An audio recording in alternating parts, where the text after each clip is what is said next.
اور قیمت کیا بتلائی؟ رائے کے دانے کے برابر بھی ایمان کو بچا لے گئے تو اللہ تعالیٰ اس دنیا سے 10 گنی بڑی جنت مرحمت فرمائے گا. اب جس کا ایمان کتنا اونچا ہوگا، جس کا ایمان کتنا اعلیٰ ہوگا، کہ کل قیامت کے دن اس کی اتنی بڑی جنت ہوگی. یہ دعوت تبلیغ والا کام کہ اللہ نے اپنے مرحمت فرمایا اپنے فضل سے، یہ اپنے ایمان کو بنانے کے لیے، اپنے یقین کو بنانے کے لیے، یہ آدمی اللہ کے راستے میں نکلتا ہے چلے چار لینے کے لیے، اور ہر وقت مسجد میں رہتا ہے، اللہ کی بات کو سنتا ہے، سوچتا ہے، اس کی دعوت دیتا ہے، تو اللہ کے ہونے کا یقین اندر پیدا ہوتا ہے. اللہ کے ہونے کا پیدا ہوتا ہے تو پھر بدل سے نکلنے آتے ہوتے ہیں. اس میں نے کہا کہ آپ کو عمل کے اعتبار سے وہ ادھر کی بات کرنا تھی. تو یہ ایمان کے اندر ایسی اتاری صحابہ اتری ایمان کی ہر تکلیف کو، ہر مشقت کو کوئی چیز ایمان کے مقابلے پر بات کیا ہے. اتر جاتی ہے تو آدمی اس کے لیے اپنی اور اپنا راحت آرام ہو جاتا ہے. آج ہمارے خبروں قیمت ہے راحت آرام سے اس کے لیے لگاتے یہاں تک دوسرے ملکوں بات ہوتی ہوگی، سالوں سال بعد دیتا ہے کمانے میں.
تو اب یہ پتہ چلے کہ ہم ایمان کے اعتبار سے کتنے کمزور ہیں. ایک صحابی حضرت خباب بن عرب رضی اللہ تعالیٰ عنہ، حضرت عمر رضی اللہ تعالیٰ عنہ نے ان سے پوچھا کہ خباب ان تکالیف کی تفصیل بتلاؤ، وہ حالات بتلاؤ جو ایمان کی وجہ سے تم پر آئے ہیں، جو مصیبتیں، جو پریشانیاں ایمان کی وجہ سے تم پر آئی ہیں، ذرا ان کی تفصیل بتلاؤ.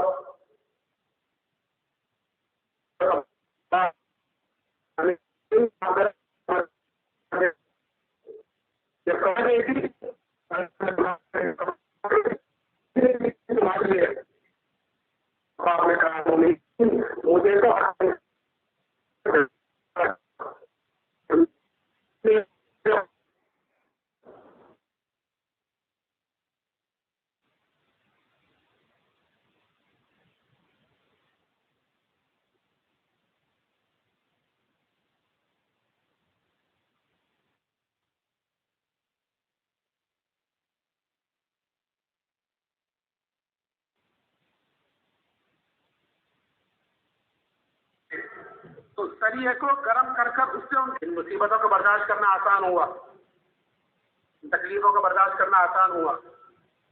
اور پھر اتنا ہی نہیں، جب فتوحات کا دروازہ کھلا اللہ کی طرف سے، اس لیے کہ ایمان والی کی علامت بتلائی گئی ہے، مومن کی 2 علامت بتلائی گئی ہے. مومن جو کام کرتا ہے، نماز پڑھی ہے، روزہ رکھا ہے، حج کیا ہے، زکات کی ہے، اور دوسرے اعمال تیرے اعمال ہیں، اب اس وقت اللہ کے راستے میں نکلے ہوئے ہیں،